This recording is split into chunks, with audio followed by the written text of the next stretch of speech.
आप सभी का बहुत बहुत स्वागत।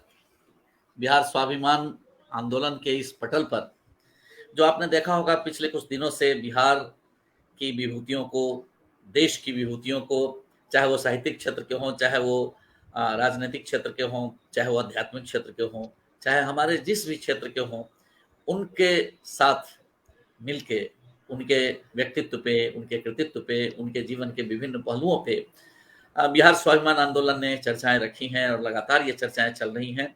और इसमें देश के एक से एक वरिष्ठ विद्वान, एक से एक, मैं ये कहूँ कि उद्भट विद्वान भाग लेते रहे हैं। तो आज ये महत्वपूर्ण दिन है, न सिर्फ बिहार के लिए बल्कि मैं यह कहूँ कि पूरे देश के लिए। देश के लिए इसलिए कि आज श्री कृष्ण सिन्हा जी का जन्म पुण्यतिथि है उनकी। तो श्री कृष्ण सिन्हा जी की पुण्यतिथि के अवसर पे, हालांकि उन्हें तो पूरे बिहार ने एक उपाधि दे दी, बिहार केसरी। देश ने भी उन्हें बिहार केसरी के नाम से जाना और बिहार केसरी के नाम से उनकी जो प्रतिष्ठा है वो पूरे देश भर में है। इसीलिए मैंने कहा कि आज देश के लिए एक महत्वपूर्ण दिन है कि आज पुण्यतिथि है एक ऐसे व्यक्तित्व का जिसे अगर हम ये कहें कि उस परंपरा में, जिस परंपरा में किसी ने लोकनायक कहा, किसी ने लोकमान्य कहा, किसी ने देशबंधु कहा, ऐसे जो भारतीय नागरिकों ने, भारतीय नागरिक के जनमानस से जिनके कृतित्व को देख करके और जिनकी बहुत सारी बातों को देखकर, जिनके नेतृत्व को देखकर और जिनकी जो मेधा शक्ति थी, उस मेधा शक्ति को देखकर, राष्ट्र के प्रति उनके समर्पण प्रेम को देख करके भारतीय जनमानस ने उन्हें कुछ उपमाएं दी, जो उपमाएं आज भी बहुत बड़ी उपमा मानी जाती हैं। और उसी उपमा में एक उपमा है बिहार केसरी। और बिहार केसरी आज भी अगर कोई है पूरे देश में तो वो है श्री कृष्ण सिन्हा जी। आज उनकी पुण्यतिथि पर हम उन्हें अवश्य स्मरण करें, याद करें। उनके किए हुए कृतित्व में उनकी जो दृष्टि थी, दूरदृष्टि थी, उनके जो इस पहलू का। हाँ, भगवान बाबू जुड़ गए हैं, बहुत बहुत स्वागत है भगवान बाबू। धन्यवाद आपको भी। हाँ, तो भगवान बाबू जुड़ गए हैं हमारे बीच। और ये देखिए कि आज ऐसे ऐसे विद्वान हमारे बीच जुड़े हुए हैं जिनके विद्वता का डंका मैं ये कह सकता हूं कि देश भर में है।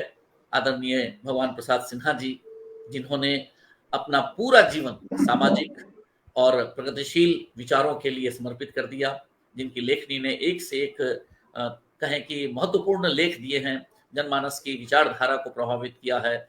ऐसे हमारे बीच जुड़े हुए हैं आदरणीय भगवान प्रसाद सिन्हा जी। और दूसरे हमारे बीच जुड़े हुए हैं अनीश अंकुर जी, जिनके विचार और जिनके कहिए कि जो लेखन ने, जिनकी पत्रकारिता ने एक पूरे वर्ग को, आज के आधुनिक युग में जो हमारी नई पीढ़ी है उस पूरे वर्ग को उन्होंने प्रभावित किया है। प्रोफेसर रवि भूषण सिंह जी हमारे जुड़े हुए हैं मुजफ्फरपुर से।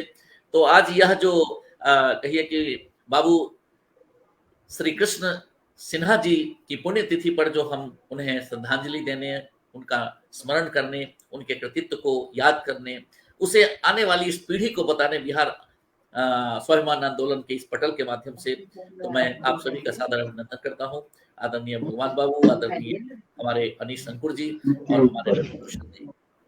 मैं सबसे पहले, जैसा कि मैंने कहा कि बिहार केसरी का आज जन्मदिन है और बिहार केसरी, सिर्फ बिहार केसरी तो उन्हें बिहार का मिला, लेकिन ये इनके महत्व पर हमारे विद्वान चर्चा करेंगे ही, लेकिन ये भारतीय असेंबली के भी चुने गए थे सदस्य। और आश्चर्य की बात है कि 1937 में चुने गए थे। और जब इस देश में कुछ लोगों को देश के प्रधानमंत्री के रूप में देखा जा रहा था, तो उस प्रधानमंत्री के रूप में हमारे श्री कृष्ण बाबू को भी देखा जाता था। वो अलग बात है कि ऐतिहासिक परिप्रेक्ष्य और विभिन्न मुद्दों पे हम देखते रहेंगे, लेकिन श्री कृष्ण बाबू की जो, उनका जो कृतित्व रहा, उनकी जो दृष्टि थी, उस पर आज चर्चा हम करेंगे सार्थक। और सबसे पहले मैं आमंत्रित करूंगा रवि भूषण सिंह जी को, जो मुजफ्फरपुर से हमारे बीच जुड़े हुए हैं। आदरणीय रवि भूषण सिंह जी। आप सभी आदरणीय विद्वान जनों को मेरा सादर प्रणाम। जैसा कि आज पहली बार अनीश अंकुर जी से और भगवान बाबू से मेरा साक्षात्कार हो रहा है। ईश्वर करुण जी के साथ तो 2-3 बार हमने उनको सुना, बड़ा अच्छा लगा, गीतकार हैं।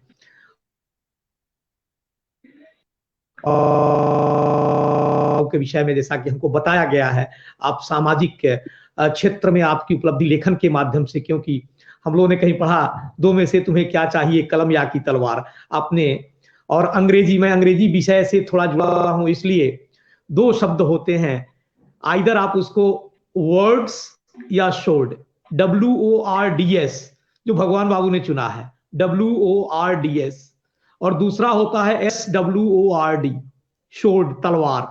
तो आप धनी हैं, कलम के धनी हैं, आपको मेरा सादर प्रणाम पुनः एक बार।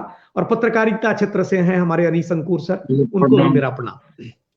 बात जब श्री कृष्ण बाबू की होती है तो अभी आज उनकी पुण्यतिथि है, श्री बाबू की पुण्यतिथि। बिहार विभूति अनुग्रह नारायण सिंह और बिहार केसरी डॉक्टर श्री कृष्ण सिंह, हमारे प्रथम राष्ट्रपति राजेंद्र बाबू और संविधान सभा के अध्यक्ष रहे डॉक्टर सच्चिदानंद सिन्हा। बिहार की बात कहां से शुरू हो और कहां जाके समाप्त हो, ये इन लोगों को हम आर्किटेक्ट ऑफ बिहार कह सकते हैं, और ये थे, सही मायने में थे।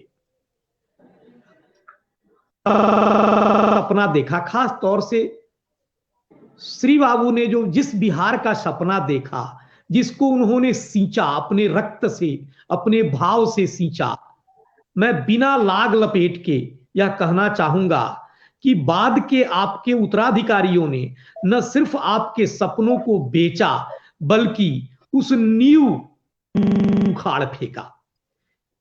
आज सत्ता पक्ष हो या विपक्ष हो, सबने दलितों और वंचितों के नाम पर मलाई काटने का काम किया है, लेकिन आपने वह काम किया, आपने सही मायने में जैसा कि इतिहास गवाह है, इतिहास साक्षी है, दलितों के देवघर में बाबा धाम में उनके प्रवेश को लेकर आपने जिस तरह की जीवटता दिखाई, आपने लाठियां खाई। आप जमीन जोतने वाले वर्ग से आते हैं और आपने ही जमींदारी प्रथा, आप देश के पहले मुख्यमंत्री थे, बिहार मुख्यमंत्री थे आप, और देश के पहले मुख्यमंत्री थे कि आपने जमींदारी प्रथा के उन्मूलन की मुखालफत की। हालांकि जैसा शायद यह बात 1951 की है, आप स्वयं कानून के बड़े धुरंधर विद्यार्थी थे, आपने डॉक्टरेट किया था लॉ से, आपकी अध्ययनशीलता की मिसाल दी जाती है। आज शायद ही कोई हमारा मुख्यमंत्री इतना अध्ययनशील हो। डिग्रियां सबके पास है, सब मैनेज्ड हैं, मैं ये जानता हूं, लेकिन इसके लिए एक उदाहरण देना चाहूंगा। अमेरिका के तीसरे राष्ट्रपति थॉमस जेफरसन ने अमेरिकी कांग्रेस लाइब्रेरी को 6500 पुस्तकें जो उन्होंने पढ़ी थी, उन्होंने डोनेट किया था। और आपने अपनी, वहां 7000 की बात आती है, और आपने 17000 पुस्तकें जो मुंगेर के लाइब्रेरी में आज भी आपके नाम पर संरक्षित है। तो किताबों का दान, अक्षरदान, ये महादान होता है, और आपका यह दान बिहार में एक क्रांति लाएगा, यह आपकी अपेक्षा रही थी। दुर्भाग्य, आज बिहार के विश्वविद्यालयों के विषय में जो छानबीन चल रही है, इस पटल पर कहना उचित नहीं होगा क्या स्थिति है आज बिहार की। आप जब मुख्यमंत्री हुआ करते थे तो नेहरू जी, जैसा कि हमारी पूर्व राष्ट्रपति प्रतिभा देवी सिंह पाटिल का एक की कोई पुस्तक आई है, जिसमें श्रीमती पाटिल ने श्री बाबू और नेहरू जी के बीच में जो पत्र संवाद चला, उसका जिक्र किया है।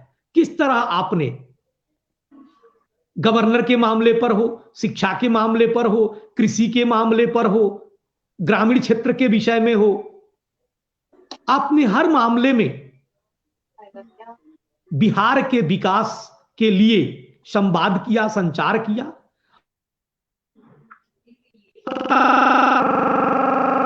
देना चाहूंगा, जब प्रथम पंचवर्षीय योजना लागू हुई तो उसकी सफलता, बिहार, आज लोग गुजरात मॉडल की बात करते हैं, पहली बार जब पंचवर्षीय योजना लागू हुई थी तो बिहार अव्वल स्थान पर था, और यह आपके नेतृत्व की कुशलता थी, और यह सिर्फ आपके नेतृत्व की नहीं, आपकी सहृदयता की, क्योंकि आपका साथ उन लोगों ने दिया, आपके नेतृत्व पर उनको भरोसा था, आपको उन्होंने अग्रज माना। आप ऐसे न थे कि आपकी कथनी और करनी में अंतर हो। तब तो 1940 में बोलिए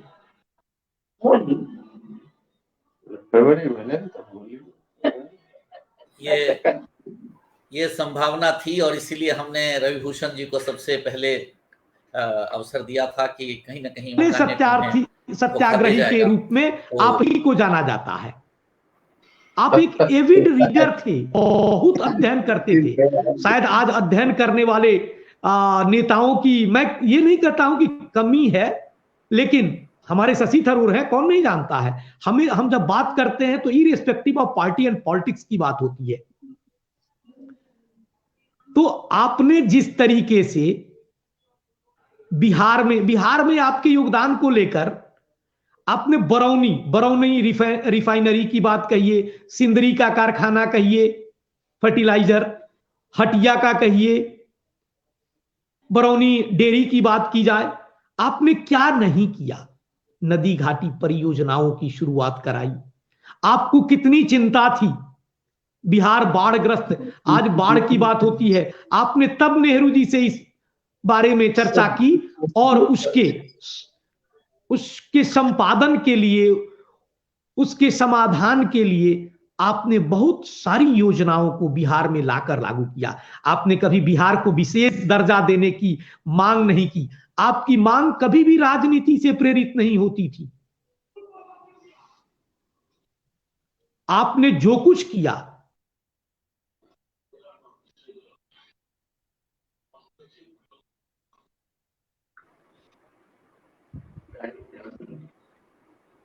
ये समस्या हमारे ग्रामीण क्षेत्रों में, या यूं कहिए कि शीतकालीन समय में, निश्चित रूप से हमारे जो दूर दराज के मित्र बैठे हैं और जिनका नेट थोड़ा स्लो चल रहा है, तो उनके लिए है। ऐसा करते हैं, हम आगे बढ़ेंगे तो आदरणीय हमारे जो अभी इस पैनल में विद्वान वक्ता थे, आदरणीय, मुझे लगता है कि अभी तत्काल वो जुड़ने की स्थिति में नहीं है, तो रवि भूषण जी के बाद मैं सबसे निवेदन करूंगा कि हम आदरणीय भगवान बाबू को सुने।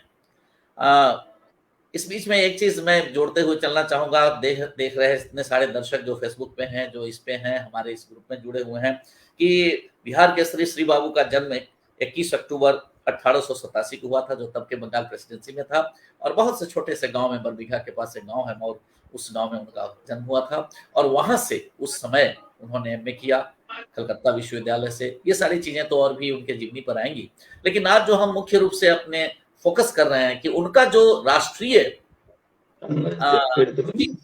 चेतना के जो उनके अंदर, तो अब हम सुनते हैं आदरणीय भगवान प्रसाद सिंह जी से, जो स्वयं अपने आप में एक बहुत वरिष्ठ चिंतक रहे हैं, जिन्होंने निश्चित रूप से श्री बाबू को बहुत नजदीक से देखा है।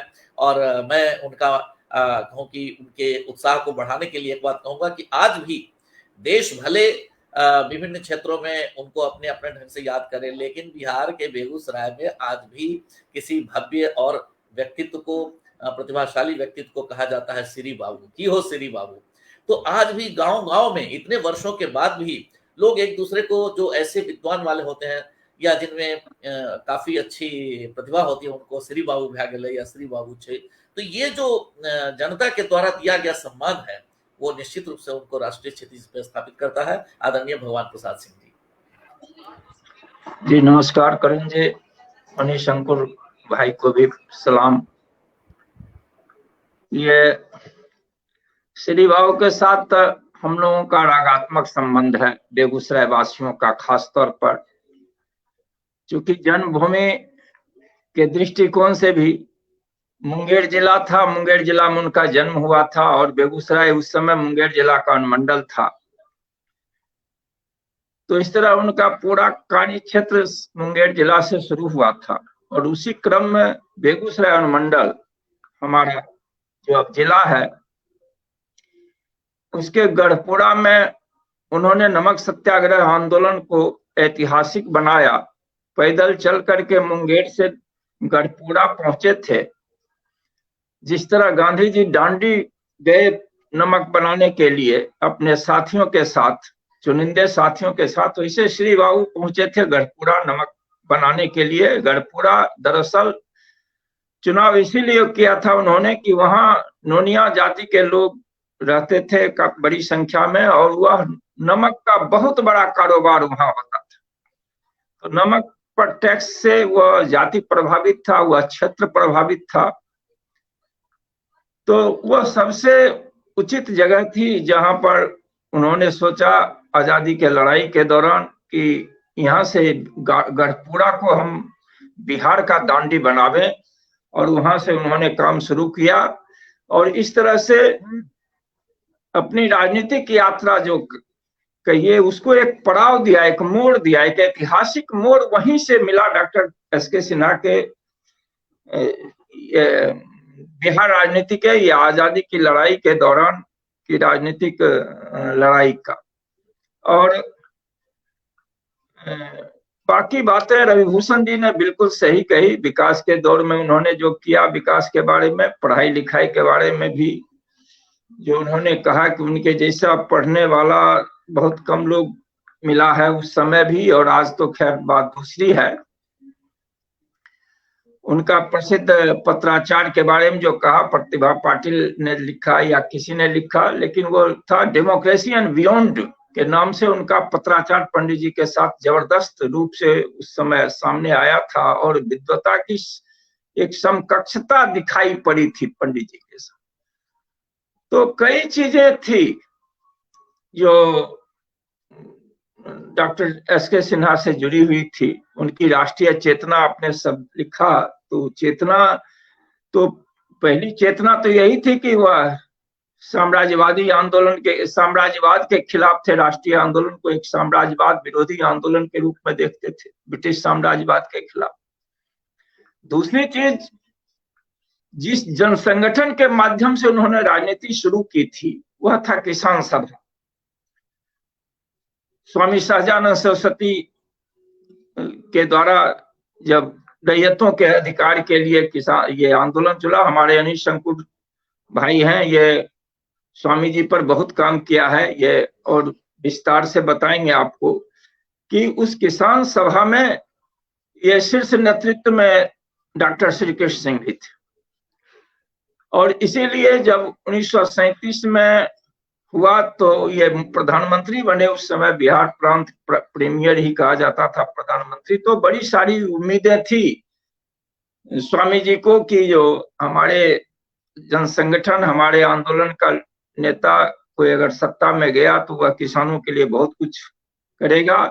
लेकिन जिस हम कांग्रेस के उस समय बुर्जुआ चरित्र को जानते थे, कांग्रेस संगठन मुख्यतः उस समय एक राष्ट्रीय एकता के नाम पर तमाम हिंदुस्तान के तमाम वर्गों को साथ करके चलने वाला था। इसलिए कोई ज्यादा सामंत विरोधी भी नहीं था, और पूंजीपति वर्ग के नेतृत्व में तो आंदोलन ही था। इसलिए नहीं कहा जा सकता, कहा जाता है कि नमक सत्याग्रह आंदोलन भी के मूल में भी यही था कि जो रुपये का अवमूल्यन मुख्य कारण था उस आंदोलन के शुरुआत की भी। लेकिन फिर भी जो सीमित जो पॉलिटिकल प्रेशर जो डॉक्टर श्री कृष्ण सिंह के सामने चुनौती के रूप में था कांग्रेस पार्टी के अंदर और बाहर से, उसमें इन्होंने जो कुछ भी काम शुरू किया रैयतों के पक्ष में, हक में, तो तत्कालीन दृष्टिकोण से अगर हम सापेक्षता के साथ देखते हैं तो वह एक प्रगतिशील कदम होगा। इस बात के बावजूद कि अपेक्षाएं और अधिक थी कि और ये कुछ करें किसानों के हक के लिए, किसानों के लिए उस समय। लेकिन जो दबाव था, क्योंकि जो हमारा, हम लाख बात करें लेकिन हम इस बात को की अवहेलना नहीं कर सकते हैं कि चंपारण और खेरा, बारदोलोई, ये तमाम किसान आंदोलन में किसानों को खींच करके लाया गया था राष्ट्रीय आंदोलन में। उसकी एक भूमिका थी। खुद जवाहरलाल ने भी अपनी आत्मकथा में लिखा है कि किस तरह वह हरियाणा में किसान आंदोलन में शरीक हुए थे। तो डॉक्टर एस.के. सिन्हा भी किसान आंदोलन की उपज थे। राजनीतिक रूप से इनका कद बढ़ा उसमें किसान आंदोलन के दौरान ही बना। इसीलिए हम देखते हैं, हम उसी पृष्ठभूमि में हम देखते हैं कि जब ये खास करके 46 के बाद, आजादी के बाद, पोस्ट इंडिपेंडेंस जो इनका काम शुरू हुआ, तो पहला काम भूमि सुधार के रूप में जो एक रेडिकल चेंज जो आना चाहिए, जो उम्मीद की जा सकती थी, तो इन्होंने जमींदारी उन्मूलन के सवाल पर भूमि सुधार विधेयक सामने लाया। कितनी बड़ी कठिनाइयां थी कि इनके राजस्व मंत्री थे कृष्ण वल्लभ सहाय, उनको जमींदारों ने घेरा, उनसे कागज छीनने का प्रयास किया। मामूली बात नहीं थी कि सत्ता में रहते हुए भी जमींदारी उन्मूलन के सवाल को जब एक विधेयक या कानून का रूप देना था, तो ये जबरदस्त अंतर विरोध, अंतर संघर्ष जारी था। वर्गीय टकराहट भी थी उस समय, क्योंकि कांग्रेस का जो उस समय स्वरूप था, कांग्रेस के नेतृत्व का स्वरूप था, तो निश्चित रूप से जो जमींदार वर्गों का या अपर कास्ट, अपर इक्लोन जो जमीन के मालिक थे मूलतः आमतौर पर, उनका वर्चस्व था और उसके खिलाफ ये बिल होना था। उस खिलाफ ये बहुत आसान लगता है कि जमींदारी उन्मूलन का सवाल उन्होंने किया और इसलिए उनको श्रेय दिया जाता है, देना भी जरूरी, लेकिन ये एक जबरदस्त संघर्ष था, ये टकराहट थी। जब आज की परिस्थिति में देखते हैं कि हमारे दो सामाजिक न्यायवादी मुख्यमंत्री हैं, 30 साल से उनके हाथ में सत्ता है, लेकिन उन्होंने 2 कमीशन की रिपोर्ट को ठंडे बस्ते में डाल दिया, उनकी हिम्मत नहीं हुई। अमीरदास कमीशन की रिपोर्ट ठंडे बस्ते में चली गई, उसकी चर्चा भी अब नहीं होती है। और डी बंदोपाध्याय की रिपोर्ट जो थी, खास करके बटाईदारी के बारे में, जो बंगाल के बरगदार आंदोलन से प्रभावित होकर के कुछ बिहार में भी उसी तरह का कृषि सुधार या भूमि सुधार की बात सरकार करना चाहती थी, तो डी बंदोपाध्याय कमेटी की रिपोर्ट भी ठंडे बस्ते में चली गई। और हुकूमत या दोनों सरकार जो अपने सोशल जस्टिस की बुनियाद पर सरकार कहती है कि हम खड़े हैं, उस सरकार की इतनी हिम्मत नहीं हुई कि हम उस कमीशन के रिपोर्ट की चर्चा करें। अमीरदास की तो चर्चा ही नहीं, डी बंदोपाध्याय कमीशन की रिपोर्ट की भी चर्चा नहीं होती है। ये परिस्थिति है, आप समझ सकते हैं। और इस सापेक्षता में हम डॉक्टर श्री कृष्ण सिंह को देखते हैं। 50 के दशक में जब पूरे सब कॉन्टिनेंट में जमींदारी प्रथा ही अभी सर्वमान्य प्रथा थी, सर्व स्वीकृत प्रथा थी, हालांकि उसकी आजादी के पहले स्वामी जी ने उसकी कमर तोड़ने की आंदोलन के जरिए जबरदस्त कोशिश की थी और शायद उसी का प्रभाव भी था, लेकिन वह मामूली बात नहीं थी, वह मामूली संघर्ष का परिणाम नहीं था। और वह किसी चीफ मिनिस्टर की उस इच्छा शक्ति को धन्यवाद देना है। जब आज की परिस्थिति में मैं देखता हूँ, उस समय तो हम आपसे स्पष्ट कह देता हूं कि मैं वामपंथी राजनीति से जुड़ा हुआ था और वामपंथी और अधिक अपेक्षा हम वामपंथी उससे ही केवल संतुष्ट नहीं होते थे केवल जमींदारी उन्मूलन हो जाए, बल्कि जो लार्ज ट्रैक्ट ऑफ लैंड्स जो कुछ लोगों के, मुट्ठी भर लोगों के हाथ में था, उसके लिए भूमि हदबंदी कानून को सख्ती से लागू करने के लिए भी आंदोलन चल रहा। और उस आंदोलन के परिप्रेक्ष्य में देखते थे तो ये डॉक्टर एस.के. सिन्हा पर वामपंथी आरोप लगाते थे कि आप उस दिशा में जितनी तेजी से, जितनी गति से भूमि सुधार आंदोलन या भूमि सुधार विधेयक को लागू करना चाहिए था, कानून तो आपने बना लिया, लेकिन लागू करने के में आपके मशीनरी, आपके कर्मचारी, आपके राजस्व अधिकारी ये ढीलापन दिखाई देखते हैं। और इसके लिए लंबी लड़ाई चलती थी, तो आमने सामने की लड़ाई चलती थी उस समय। किसान आंदोलन जो वामपंथियों के नेतृत्व में था उसके बीच में और डॉक्टर एस.के. सिन्हा के बीच में। लेकिन जब आज की स्थिति देखते हैं जब सोशल जस्टिस के नारे पर चलने वाली हुकूमतों को देखते हैं कि वह जमीन के सवाल को छोड़ते छूते भी नहीं है, जबकि सच्चाई यही है। मैंने आज पोस्ट में भी लिखा कि जितने जितने भूमिहीन हमारे बिहार में हैं और जितने सरकारी जमीन हमारे सरकार के पास है, कैसरे हिंद की जमीन सरकार के पास है, गैर मजरूआ जमीन सरकार के पास है, अगर सिर्फ उन्हीं जमीनों के आंकड़े बताते हैं कि वह जमीन अगर सरकार के पास इच्छा शक्ति हो तो वह ग्रहण अधिग्रहित करके अगर भूमिहीनों के बीच बांटे तो आज भी एक भूमिहीन परिवार को 1 एकड़ जमीन मिल सकती है, लेकिन सरकार में कोई इच्छा शक्ति नहीं है। इसी स्थिति में डॉक्टर श्री कृष्ण सिंह की इच्छा शक्ति को सलाम मैं करता हूं उनके पुण्यतिथि पर, उन्होंने जमींदारी उन्मूलन या लैंड सीलिंग बिल लाए। लैंड सीलिंग बिल भी मृत्यु के जस्ट पहले के सेशन में उन्होंने लैंड सीलिंग बिल भी पेश किया। हालांकि उस बिल पेश करने में उन 7 विधायकों का बहुत बड़ा हाथ था जो कार्यानंद शर्मा के नेतृत्व में चुनाव जीत करके आए थे। सारे के लोग ये किसान सभाई थे, प्रभु नारायण सिंह थे, मनीराम सिंह थे, कार्यानंद शर्मा थे, उन्हीं के वो तो नेता ही थे।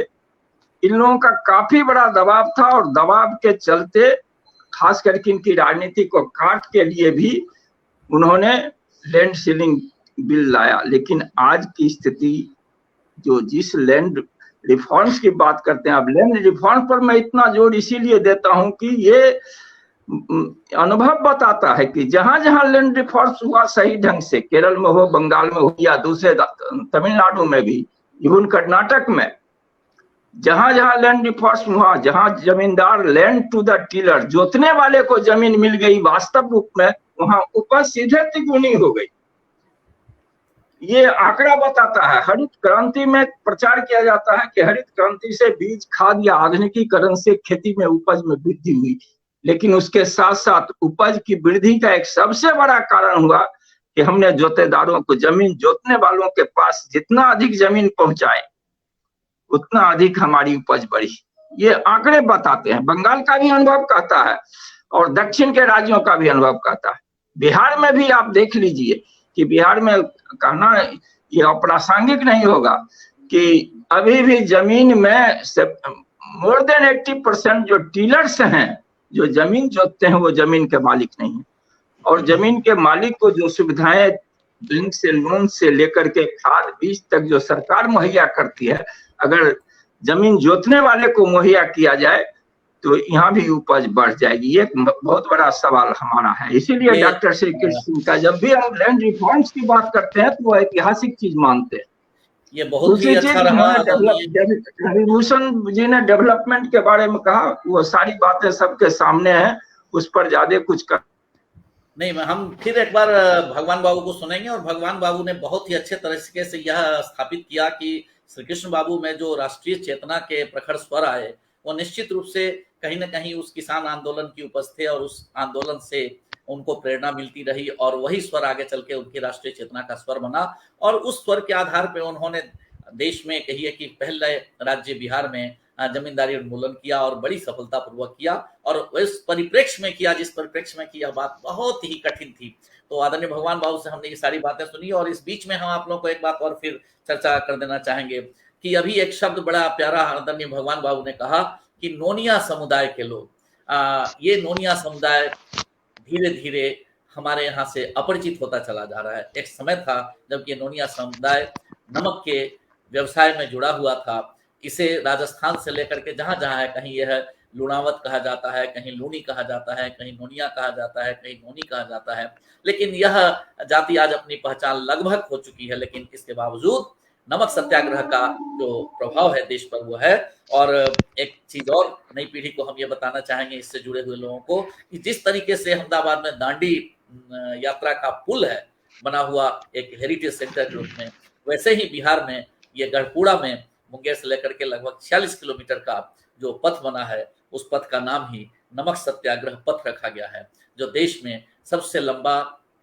किसी एक आंदोलन के नाम पे रखा गया पथ है। तो बिहार श्री बाबू को ऐसे भी याद कर रहा है। मैं अब आगे चलूंगा और आदरणीय अनीश अंकुर जी से ये गुजारिश करूंगा, निवेदन करूंगा कि वो इस पर उनके जो राष्ट्रीय चेतना के जो स्वर उनके अंदर थे वो कहाँ से स्फुटित हुए, कहाँ पल्लवित हुए, कहाँ पुष्पित हुए, वो काफी अध्ययनशील रहे हैं एक पत्रकार के रूप में भी, और वो इस पर प्रकाश डालें।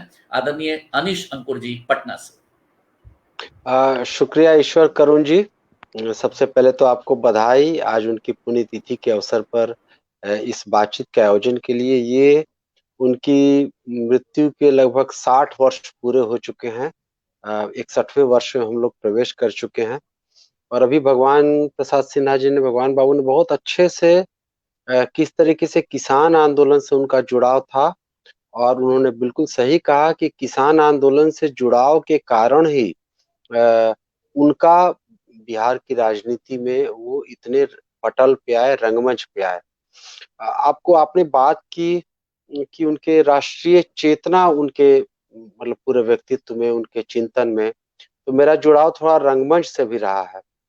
जैसा कि आप जानते हैं कि सबसे पहले उन्होंने वो खुद अभिनय भी किया करते थे, नाटक किया करते थे, और भारतेंदु हरिश्चंद्र का जो मशहूर नाटक है भारत दुर्दशा, उस नाटक को करते हुए वो गिरफ्तार भी हुए कि किस तरीके से अंग्रेजों के द्वारा पूरे भारत को तहस-नहस किया गया।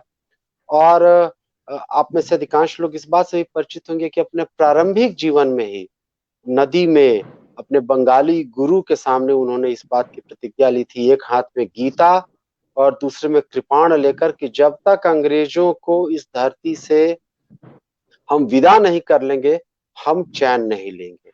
और आप देखिए कि उतना बड़ा पूरे बिहार में एक बहुत ही सेकुलर शख्सियत, धर्मनिरपेक्ष शख्सियत, 1924 में जब मुंगेर जिला परिषद में कांग्रेस पार्टी को जब बहुमत मिला और सर्वसम्मति से इनको चेयरमैन बनाया गया, इन्होंने खुद अपनी जगह शाह जुबैर को चेयरमैन बनाया, खुद डिप्टी चेयरमैन बने।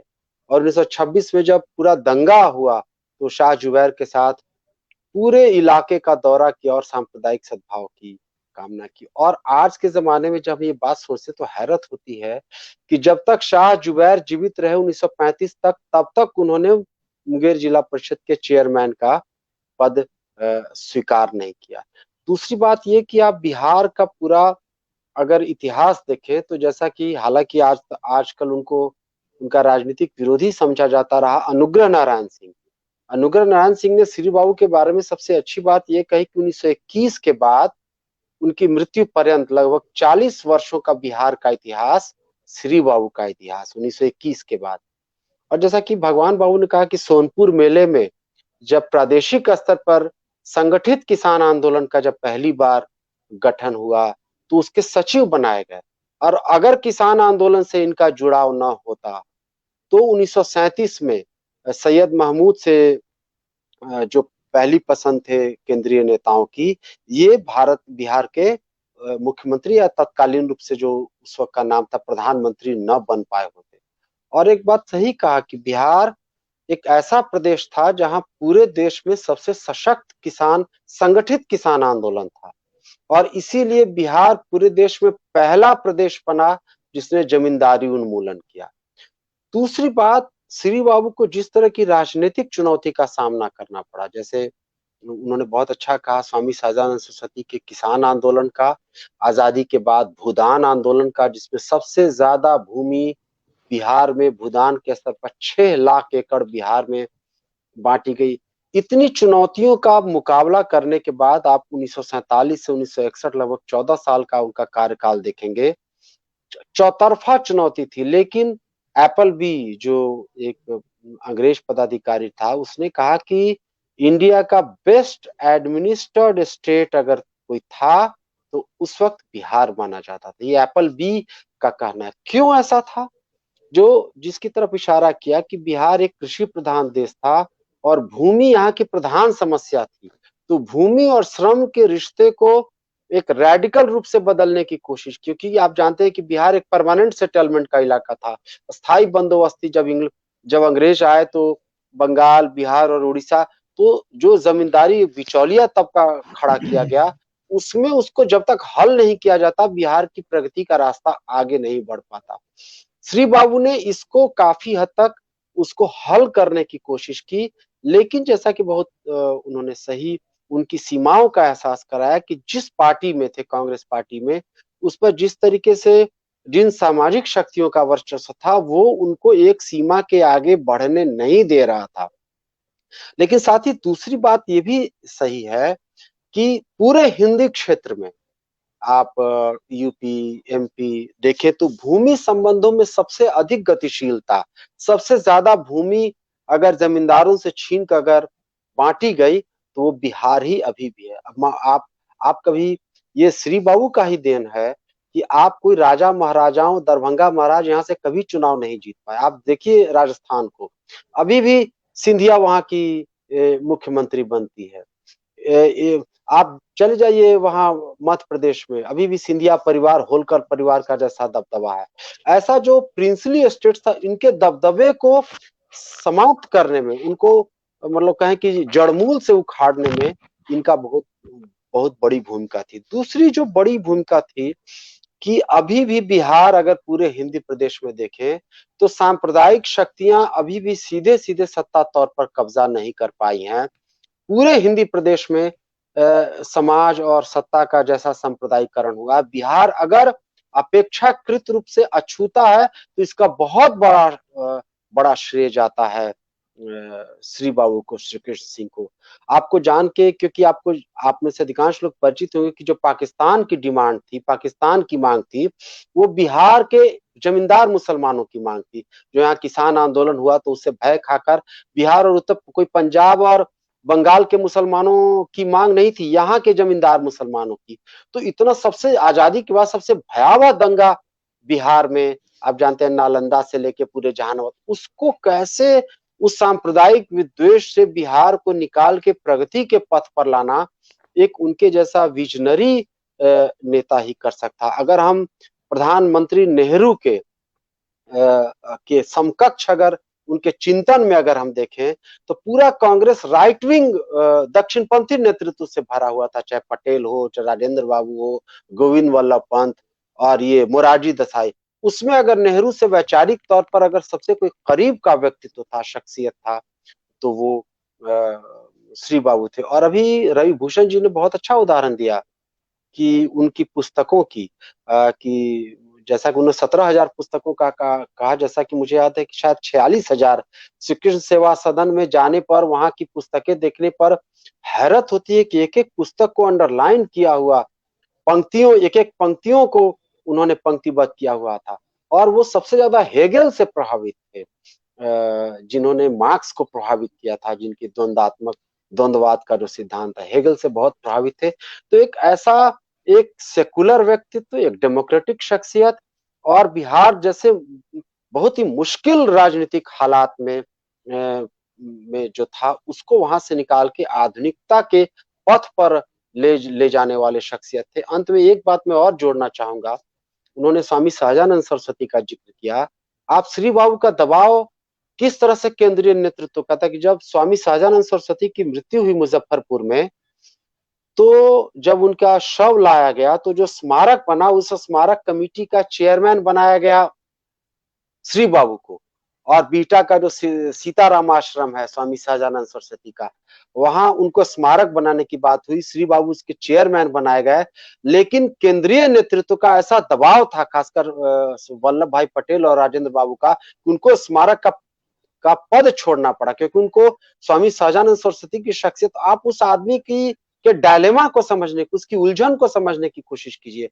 एक तरफ वो चाहता भी है कि स्वामी सहजानंद सरस्वती के आंदोलन को आगे भी बढ़ाएं, और दूसरी तरफ केंद्रीय नेतृत्व का दबाव भी है।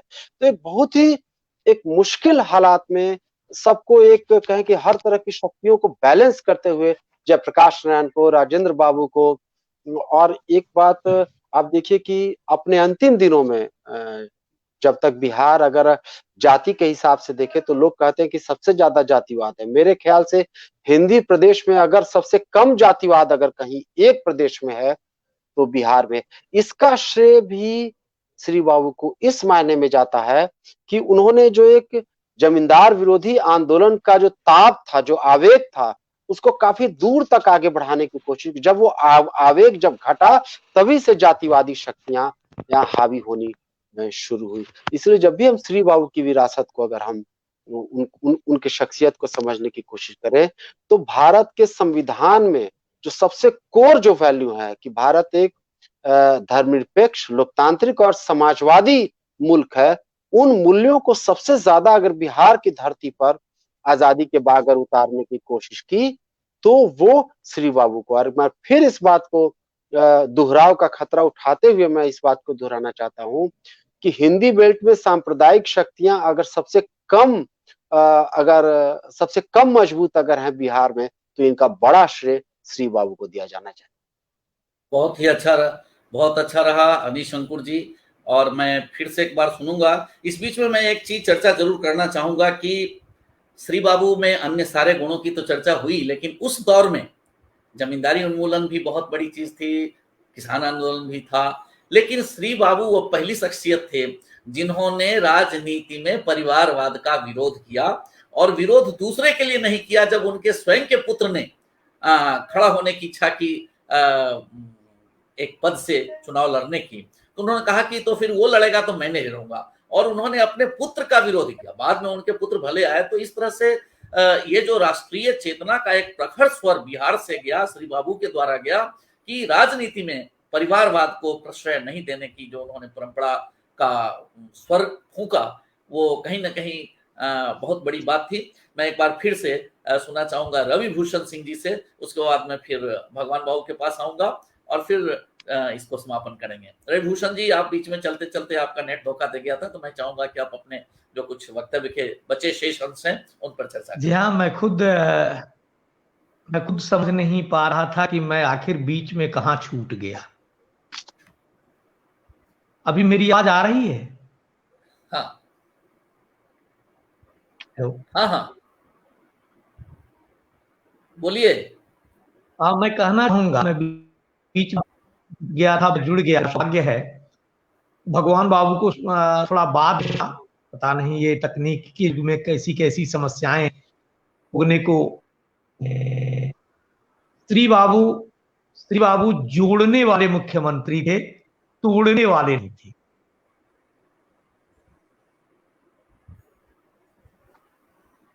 वंचितों के लिए लाठियां खाने वाले थे, लोगों पर लाठियां बरसाने वाले नहीं थे। ये उनकी विशिष्टताओं में से एक है। पटना विश्वविद्यालय से आपने शिक्षा ग्रहण की थी, और पटना विश्वविद्यालय उस समय कलकत्ता विश्वविद्यालय से एफिलिएटेड होता था। आपने कलकत्ता में राजेंद्र छात्र निवास की स्थापना की बिहारी छात्रों के लिए। तो बिहारियों के लिए, आपके मन में बिहारियों के उत्थान के लिए, यहाँ के छात्रों के लिए, कृषकों के लिए जो भाव था, सद्भाव था, वह अविस्मरणीय है। और जैसा कि हमारे विद्वान सर ने बताया कि अनुग्रह बाबू विरोधी कहा गया, लेकिन अनुग्रह बाबू ने ही अपनी उस पुस्तक में मेरे श्री बाबू, यह शीर्षक भी थी, मेरे श्री बाबू। अगर विरोधी मान भी लिया जाए तो कितना सम्मान होता था। आज की जो दशा है, दिशा है, उसको देखा जाए तो क्या हो जाता है कि लोग 36 का आंकड़ा बना लिए हैं, लोग बार ना पसंद नहीं करते हैं। और उस समय विरोध तो राजनीतिक रूप में विपक्ष का होना भी जरूरी है, लेकिन अनुग्रह बाबू के साथ ही बिहार को संपन्न बनाया आपने। 1934 में जो भूकंप की तबाही हुई, जिसमें नेपाल भारत दोनों लगभग समान रूप से प्रभावित हुए थे, उसमें भी आपने, क्योंकि बिहार का यह सौभाग्य कहें, मैं दुर्भाग्य तो नहीं कहूंगा, मैं स्वयं 25 वर्ष नेपाल में रहा हूं, तो नेपालियों के प्रति भारत में जो कुछ भ्रांतियां फैलाई जाती हैं, मैंने जो देखा है कि नेपाल के लोगों के मन में भारतीयों के प्रति, खास तौर से जो साउथ इंडिया से लोग अगर नेपाल में जाते हैं तो वहां के लोग का बड़ा आदर करते हैं। तो श्री बाबू ने नेपाल में जो उस समय आंदोलन चल रहा था, वहां भी राणा शासन था, वहां भी निरंकुश शासन था, भारत ने आजादी अभी अभी पाई थी, और उसके पहले भी जैसे लोकनायक वहां जाके रहते थे और वहां के जो लोकनायक थे, वहां के जननायक जो थे विशेश्वर प्रसाद कोइराला। तो विशेश्वर कोइराला वहां से भागकर भारत में शरण लेते थे और यहां से ब्रिटिश हुकूमत के दौरान हमारे लोग भागकर नेपाल में शरण लेते थे। तो एक अन्योन्याश्रय संबंध दोनों देशों का रहा। श्री बाबू ने नेपाल की समस्याओं को सुलझाने के लिए भी तत्कालीन प्रधानमंत्री से अपील की थी और स्वयं इसमें आगे बढ़ चढ़ कर हिस्सा लेते थे कि कैसे हमारे, क्योंकि कोई भी आदमी या उनका, आपने जैसे कि कहा कि आज लोग बात करते हैं, तब श्री बाबू की सम्यक दृष्टि ने यह देखा कि बिहार और नेपाल को अलग नहीं किया जा सकता है। वहां की नदियों से पानी आता है, कभी बाढ़ का रूप ले लेता है। अगर आप उसको रोकने की कोशिश करेंगे तो आपके ही बंधु जो उधर हैं, एक सीमा की जो लकीर खींच दी गई है, तो उनकी तकलीफों को भी श्री बाबू ने समझा। इतना विशाल हृदय था उनका। और एक और बात कहना चाहूंगा, समय निकलता जा रहा है। जी जी जी। कि पुलिस जो ब्रिटिश पुलिस थी, ब्रिटिश पुलिस एकाएक जब इंडियन पुलिस बनी, आज भी पुलिस के प्रति कुछ अच्छा भाव लोगों के मन में नहीं है, लेकिन श्री बाबू ने उस समय इनकी प्रशंसा की, इनको कहा कि आपकी इफिशियंसी, प्रोटेक्शन, प्रिजर्वेंस, इंटेग्रिटी और हेल्प टू पीपुल के लिए है। तो ऐसा भाव उनमें जगाया। ऐसा नहीं है कि उन्होंने उनके प्रति जो है अपनी कोई आलोचनात्मक दृष्टि रखी। आप में स्वयं की आलोचना करने की बड़ी शक्ति थी। जैसा कि अभी अंकुर सर ने बताया कि 46,000 पुस्तकें और प्रत्येक अंडरलाइन। आप बताइए, एक पुस्तक को हाथ में लेकर लोग छोड़ देते हैं और उन्होंने इतनी पुस्तकों का अध्ययन किया, मेरी जानकारी के अनुसार 17,000 जो मैंने बताया था, और इतने अध्ययनशील व्यक्ति वो सचमुच उस समय विरोध करना पड़ा। शायद उनके शासन काल में हमारे भगवान बाबू ही बता सकते हैं, मुझे तो जहां तक जानकारी है 61 में श्री बाबू दिवंगत हुए। 71 में मेरा जन्म हुआ, तो मैंने उनको सिर्फ पढ़ा है, सुना है, जाना है दूसरे के माध्यम से। तो शायद उनको कई बार अविश्वास प्रस्ताव का भी सामना करना पड़ा और बड़ी मजबूती से उन्होंने सामना भी किया। और जैसे जैसे अविश्वास प्रस्ताव में सफल होते गए, वैसे वैसे उनकी दृढ़ निश्चितता बढ़ती गई। ये बहुत अच्छा अंत में रविभूषण जी, अब हम हेलो सर, मेरी आवाज आ रही है? हाँ हाँ बिल्कुल आ रही है। और मैं अब एक चीज पे इसको थोड़ा सा और एक मोड़ देना चाहूंगा कि अभी तक हम लोगों ने जितनी चर्चाएं की, उन चर्चाओं में आपने कहा कि अब हम लोग भगवान बाबू से भी सुनेंगे, लेकिन क्या ये सारी की सारी चर्चाएं और बिहार के विकास, बिहार का आर्थिक मजबूती, बिहार में उद्योगीकरण, बिहार में जमींदारी, बिहार बिहार बिहार, तो क्या यह आरोप नहीं लगाया जा सकता है दूसरे लोगों के द्वारा कि श्री बाबू सिर्फ और सिर्फ बिहार के लिए क्षेत्रीयवाद के विचारक रहे, उनका राष्ट्रीय जो चेतना थी उसमें कहीं से कमी थी? मैं इस पे जानना चाहूंगा चर्चा। नहीं सर, मैं बीच में आपको रोकना चाहूंगा, मैं बीच में रुकना चाहूंगा। श्री बाबू ने अपने कृतित्व से बाकी राज्यों को भी चेतनशील बनाया।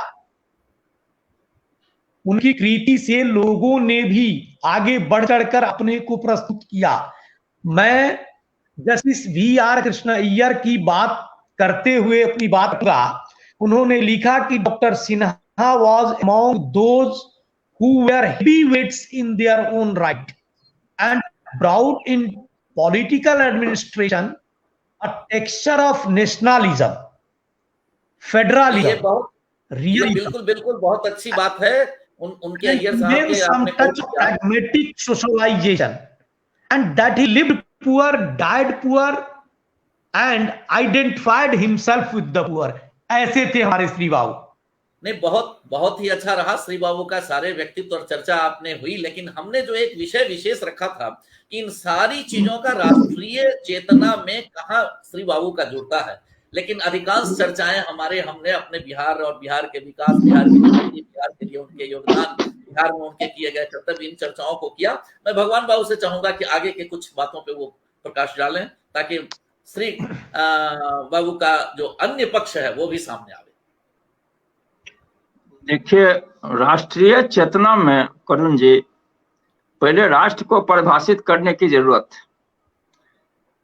कि राष्ट्र सिर्फ भूगोल से नहीं होता, या हमारी सरहदों के अंदर भूखंड से राष्ट्र नहीं होता। राष्ट्र में रहने वाले आबादी जन से होता है। दो तरह के लोग रहते हैं हमारे राष्ट्र में। एक ही राष्ट्र में दो तरह का राष्ट्र, कई राष्ट्र भी मिल सकते हैं, लेकिन मूलतः या आमतौर पर जन और अभिजन दो राष्ट्र होते हैं। अब श्री बाबू की राष्ट्रीय चेतना किसके प्रति कहां से निकली और कहां जाकर समाप्त होती है, कहां से मूल्यांकन होगा उनकी राष्ट्रीय चेतना। श्री बाबू ने जो कुछ भी किया वह उसका लाभ या उसकी प्रेरणा सिर्फ बिहार तक सीमित नहीं थी। एक जान लीजिए, अतुल कोहली ने लिखा है श्री बाबू के बारे में कि जब यह जमींदारी उन्मूलन कर रहे थे जन के लिए, जन माने राष्ट्र के लिए ही था, कि बिहार की जमींदारी उन्मूलन की प्रेरणा से बिहार के बाहर भी जमींदारी उन्मूलन की चेतना गई और सरकारों ने किया। नहीं तो बिहार में जिस समय जमींदारी उन्मूलन की बात हो रही थी तो इसमें आश्चर्य नहीं कि गोविंद बल्लभ पंत इसके खिलाफ में थे, स्टेटस को चाहते थे। उत्तर प्रदेश के बड़े राज्य के मुख्यमंत्री थे, प्रधानमंत्री, गृह मंत्री भी बने हुआ, इतने प्रभावशाली थे, प्राइम मिनिस्टर उनके राज्य से आते थे, और वो नहीं चाहते थे, स्टेटस को चाहते थे मेंटेन रहे। लेकिन श्री बाबू की जमींदारी उन्मूलन ने उत्तर प्रदेश को भी बाध्य किया या प्रेरित किया, जो कह सकते हैं। इवन उनकी रविशंकर शुक्ला मध्य प्रदेश के, जो बताया अनिशंकर जी चले गए, निकल कहीं हट गए, उन्होंने कहा, या राजस्थान में ये चेतना थी कि जन के प्रति समर्पण डॉक्टर श्री कृष्ण ना कही। और जिसके बारे में कहा कि एप्लेबी के बारे में अनिशंकर ने बिल्कुल उद्धृत किया, उन्होंने कहा था कि हिंदुस्तान का एडमिनिस्ट्रेशन एक बेस्ट एडमिनिस्ट्रेशन में माना जाएगा वर्ल्ड का। तो वह कहाँ का एडमिनिस्ट्रेशन देखा था जो हिंदुस्तान के एडमिनिस्ट्रेशन की बात कही। हम श्री बाबू के संदर्भ को इसी राष्ट्रीय संदर्भ में लें, उनके प्रशासन को, कि वह बिहार के प्रशासन को देख करके पूरे हिंदुस्तान के प्रशासन की प्रशंसा एप्लेबी करता है 50s में।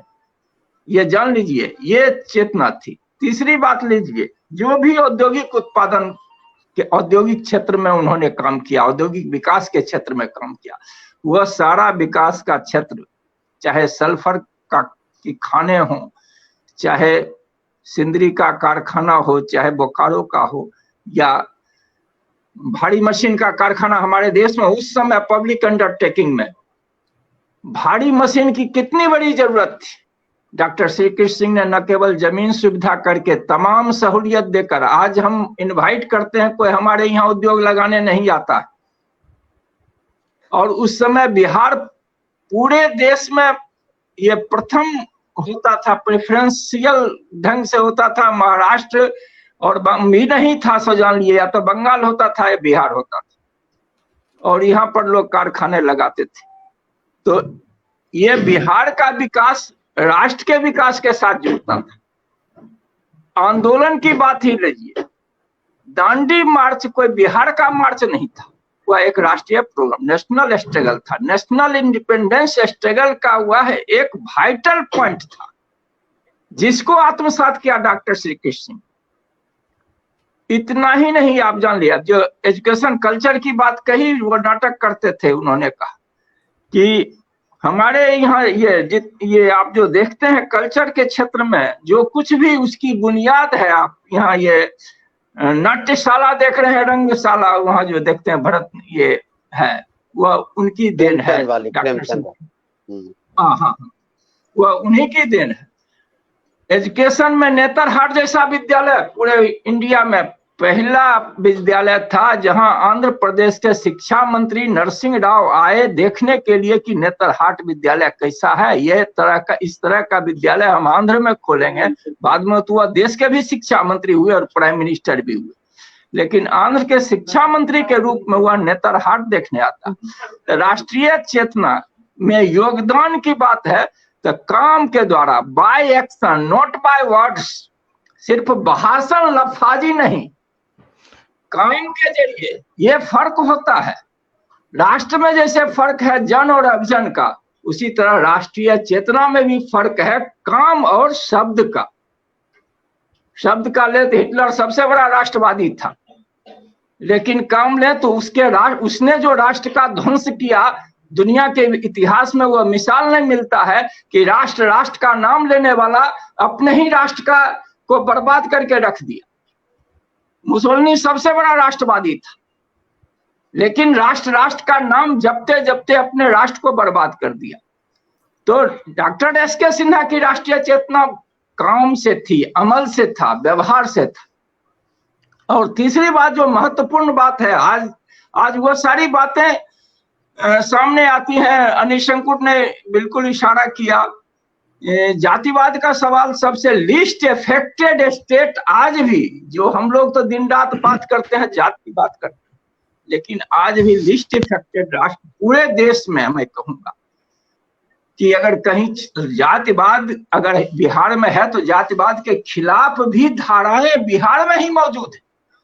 और इसका नेतृत्व अतीत में डॉक्टर श्री कृष्ण सिंह के यहाँ मिलता है। आप जान लीजिए, कर्पूरी ठाकुर या लालू प्रसाद या नीतीश कुमार, ये बाद की देन है सोशल जस्टिस की। सोशल जस्टिस का जो अति पिछड़ा वाला जो भाग है, एक्सट्रीम बैकवर्डनेस का, ये डॉक्टर श्री कृष्ण सिंह पहला व्यक्ति, पहला एडमिनिस्ट्रेटर, पहला चीफ मिनिस्टर जिसने कहा कि पिछड़े अति पिछड़े की पहचान उन्होंने किया था।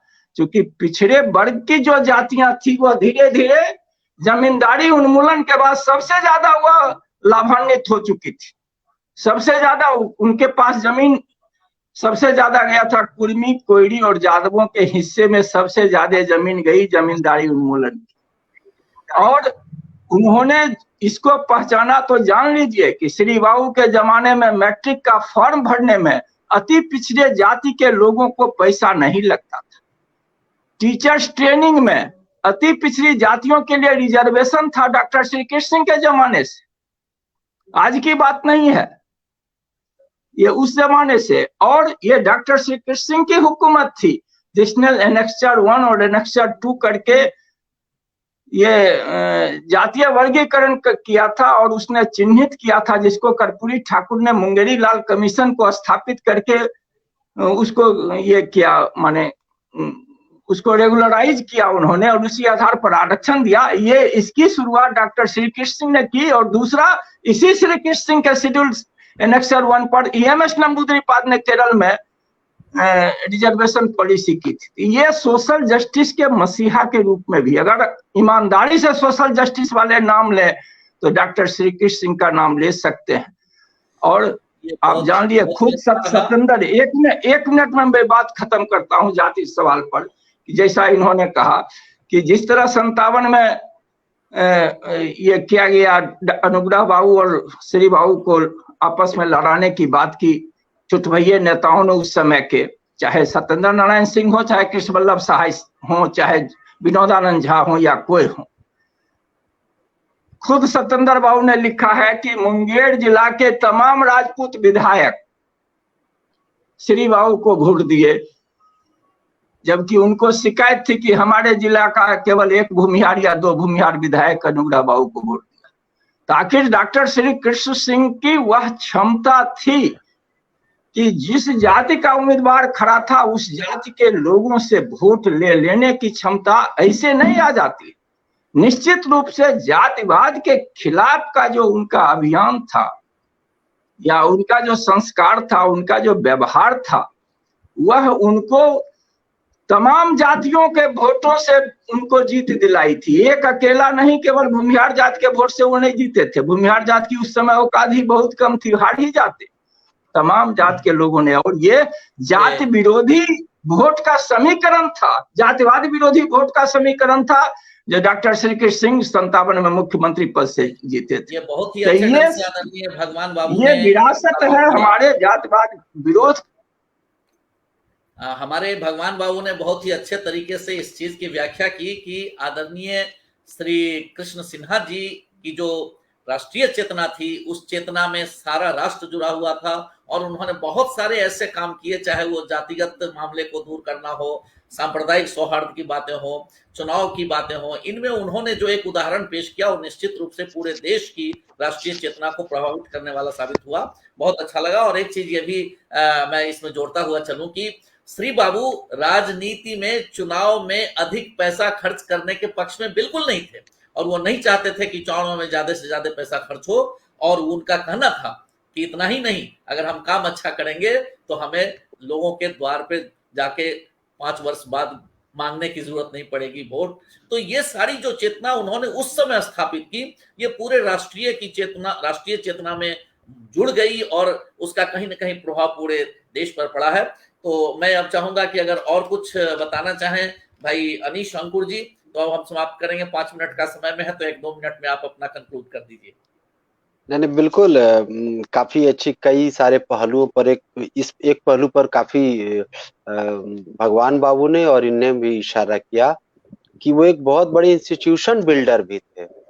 संस्थाओं आजाद बिहार में जो आधुनिक बिहार की जो तस्वीर के लिए परियोजना थी, उसको आगे बढ़ाने के लिए जो संस्थाएं थी, चाहे वो नदी घाटी परियोजना का जो जिक्र किया, या लोक रंगशाला, या काशी प्रसाद जायसवाल, या फिर पहाड़ी जनजाति के लिए अलग अलग समूहों के विकास के लिए जो आधुनिक दृष्टिकोण के साथ उन संस्थाओं का, इसलिए श्री बाबू बड़े इंस्टीट्यूशन बिल्डर भी थे। इस रूप में उनकी कम होती। एक बात जो आपने ईश्वर जी ने कहा कि राष्ट्रीय स्तर पर क्या सिर्फ वो बिहार तक सीमित थे, आप देखेंगे कि पूरा जो राष्ट्रीय आंदोलन है उसका सबसे बड़ा केंद्र देश का बिहार था। चाहे वो 30 का नमक सत्याग्रह हो, या 42 का भारत छोड़ो, या सहयोग आंदोलन, जो सबसे विशाल आंदोलन हुए वो केंद्र था बिहार। सबसे ज्यादा जन भागीदारी हुई, गुलबंदी हुई। इस सब में अगर राष्ट्रीय आंदोलन को अगर एक जन स्वरूप मिला तो बिहार के कारण, और उसमें नेतृत्वकारी भूमिका श्री बाबू की रही। ये एक श्री बाबू ने एक क्रांतिकारी राष्ट्रवादी थे, लेकिन जैसा कि मैं कह रहा हूँ क्रांतिकारी शब्द देखिए, जब भगत सिंह को फांसी दी गई तो गांधी जी के उनका गुस्सा झेलते हुए उन्होंने समर्थन किया, या आजाद हिंद फौज के अभागे कई सिपाहियों को उन्होंने बिहार सरकार में नौकरी दी, या बाद में अब्दुल बारी की हत्या के बाद, या फिर गांधी जी के लानत मनामत करने के बाद उनको फिर बर्खास्त करना पड़ा। तो ये आप देखिए कि वो लगातार अपने कदम आगे बढ़ाते हैं। लेकिन एक बात उन पर विचार करते समय हमें बार बार ध्यान रखना चाहिए कि उनके जो विचार थे, जितने दूर तक वो आधुनिक प्रगतिशील थे, कांग्रेस का जो पूरा ढांचा था, या भारत का जो पूरा नेतृत्व का जो सीमाएं थी, उससे भी वो बंधे हुए, जिसको कि बहुत अच्छे से भगवान बाबू ने कहा, एक वर्गीय सीमाएं थी, एक उसका क्लास लिमिटेशन था। तो उनके विचार थे, वो उनका अतिक्रमण करते थे, लेकिन उन सीमाओं के कारण वो बहुत कुछ फलीभूत नहीं कर पाए। इसलिए हम फिर से बहुत अच्छा लगा। और आपने एक नए पहलू पर यह कहा, तो क्या इस मामले में एक प्रश्न उठता है कि जितना बड़ा कद्दावर नेतृत्व हम देख रहे हैं, या जितने बड़ी प्रखर चेतना हम कृष्ण बाबू की देख रहे हैं, क्या अन्य जो राष्ट्रीय स्तर के इतने सारे नेताओं की चर्चा होती है, उसमें हमारे श्री बाबू कहीं पीछे छूट जाते हैं क्या? इस सवाल पे मैं चाहूंगा कि रवि भूषण जी कुछ बताएं।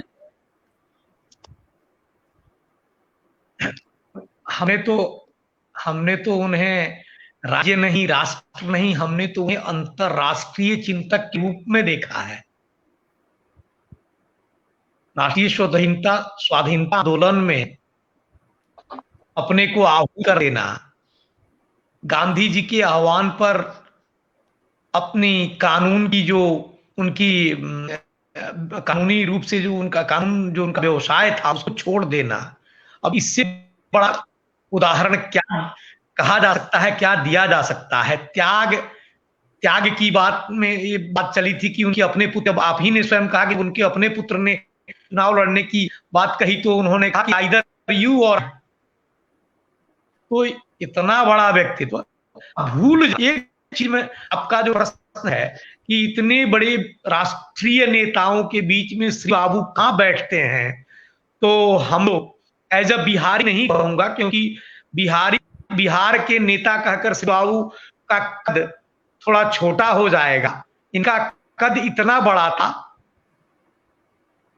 कि अच्छा लगा। इनका जो जमींदार वाला जो बिल सुप्रीम कोर्ट ने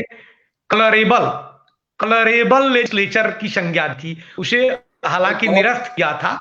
रविभूषण जी, बहुत ही अच्छा रहा और आपने बड़े अच्छे ढंग से इस चीज को कही, लेकिन मैं ये नहीं कहता हूं कि इनका कद कहाँ क्या है, लेकिन क्या हम जब श्री कृष्ण बाबू की चर्चा करते हैं तो उसमें बिहार और बिहार के विकास, बिहार के प्रशासन, बिहार का चुनाव, बिहार का सुधार आंदोलन, बिहार के भूमि सुधार की बातें, या बिहार बिहार बिहार करते हुए क्या हम कहीं ना कहीं इस मामले में विद्वान, चाहे जो हो, आप हो, हम हो, जितने लोग हैं, कहीं ये चूक नहीं हो रही है कि क्या उस कद्दावर नेता को हम राष्ट्रीय फलक पर के उस स्तर पर स्थापित करने में कहीं से कमजोर हो रहे हैं? ये कमजोरी हमारे अंदर है, ये कमजोरी श्री बाबू के अंदर नहीं थी।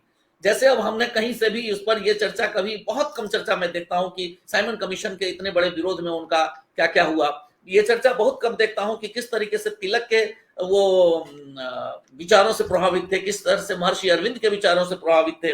इन सब चीजों पे चर्चाएं बहुत कम हो पाती हैं और हम कहीं ना कहीं लगता है कि जी, मैं 100% सहमत हूं कि ये कमजोरी हम लोगों की है, क्या कमजोरी हम लोगों की है, इसको मैं अब यहीं पे मैं चाहूंगा, आज आप लोगों को बहुत ज्यादा कष्ट हुआ और एक जानकारी मैं तमाम विद्वानों को देना चाहूंगा, फेसबुक मित्रों को भी देना चाहूंगा कि बहुत जल्दी में बिहार स्वाभिमान आंदोलन से जब मेरी चर्चा हुई उसकी अमित जी से, तो मैंने कहा कि अरे आज हमारे बिहार के श्री कृष्ण बाबू का पुण्यतिथि है और आप बिहार स्वाभिमान आंदोलन दिल्ली में चलाते हैं, तो एक चर्चा तो चले।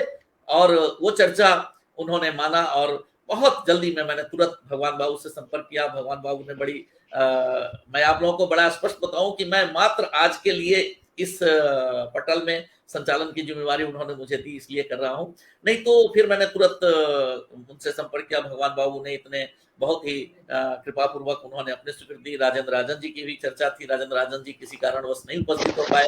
फिर हम लोगों ने एक और विद्वान से, राम इकबाल बाबू से भी संपर्क किया, क्योंकि समय बहुत कम था। फिर भगवान बाबू के सुझाव पर हमने भाई अनीश अंकुर से संपर्क किया कि उन्होंने भी इस कम समय में अपनी तैयारी के साथ, रविभूषण जी ने भी बहुत कम समय में और इतने जैसे विशाल व्यक्तित्व में बोलना हो तो अकेले भगवान बाबू 3 घंटे बोल सकते हैं, अकेले भाई अनीश से हम समझते हैं 2 घंटे 3 घंटे बोल सकते हैं, अकेले रविभूषण जी बोल सकते हैं। तो ये बोलने की शुरुआत है कि हमें श्री कृष्ण सिन्हा जी के लिए, हम आज उनके लिए ये नहीं मांगेंगे कि भारत रत्न दीजिए, हम उनके लिए ये नहीं मांगेंगे कि उनको आप पद्म भूषण दीजिए, लेकिन ये जरूर विद्वानों से मांगेंगे कि श्री बाबू की जो राष्ट्रीय चरित्र है, राष्ट्रीय योगदान है, उस पर थोड़ा ज्यादा चर्चा हो, उन्हें बिहार की भूमि में बांध के नहीं रखें। और यहीं पर समापन करते हुए मैं ये कहना चाहूंगा कि कितनी भावुक बात है कि जब इतने महत्वपूर्ण व्यक्ति का निधन हुआ, बिहार के मुख्यमंत्री का, जो एक परंपरा 37 से चली आ रही है, इतने बड़े जमींदार का, इतने बड़े मुख्य, हर चीज था उनके पास, और जब उनका निधन हुआ और उनकी तिजोरी खोली गई तो उसमें मात्र 24,500 रुपए मिले, और वह 24,500 रुपए भी 4 लिफाफों में थे। मैं नई पीढ़ी को बताना चाहूंगा, देश में जो लोग सुन रहे हैं उनको बताना चाहूंगा कि एक ऐसा मुख्यमंत्री, ये चर्चा थी कि 24,500 रुपए मात्र तिजोरी में थे, और वो भी 4 अलग अलग लिफाफों में रखे हुए थे, जिसमें 20,000 रुपए रखा हुआ था कि कांग्रेस कमेटी को दान दिया जाए, 3,000 रुपए रखा हुआ था कि एक जो उनकी मुनीम की लड़की की शादी के लिए उन्होंने रख दिया था, और 1,000 रुपए महेश बाबू की बेटी की शादी के लिए रख दिया गया था, 500 रुपए उन्होंने अपने जो परिवार का एक उनकी सेवा करता था उसके लिए उन्होंने रख दिया था, और इस तरीके से 4 लिफाफे में अपनी सारी कमाई मात्र 24,500, और वह भी उन्होंने बांट के रख दिया था। इतने विशाल व्यक्तित्व के धनी, राष्ट्रीय चेतना के, मैं कह सकता हूं कि प्रखर पुरुषों में एक, जिनकी चर्चा में कई लोगों ने कहा कि नेहरू जैसे कद्दावर नेता के समकक्ष उनके के खड़े होने की योग्यता और प्रतिभा रही, तो ऐसे आदरणीय श्री कृष्ण सिन्हा जी को हम सभी श्रद्धांजलि देते हैं, अपना अपना श्रद्धा सुमन अर्पित करते हैं। आप सभी आए, इसके लिए मैं आप सभी का बहुत बहुत आभार, और फिर मिलेंगे इसी तरीके से किसी न किसी राजनीतिक व्यक्ति पे चर्चा करेंगे। धन्यवाद, नमस्कार।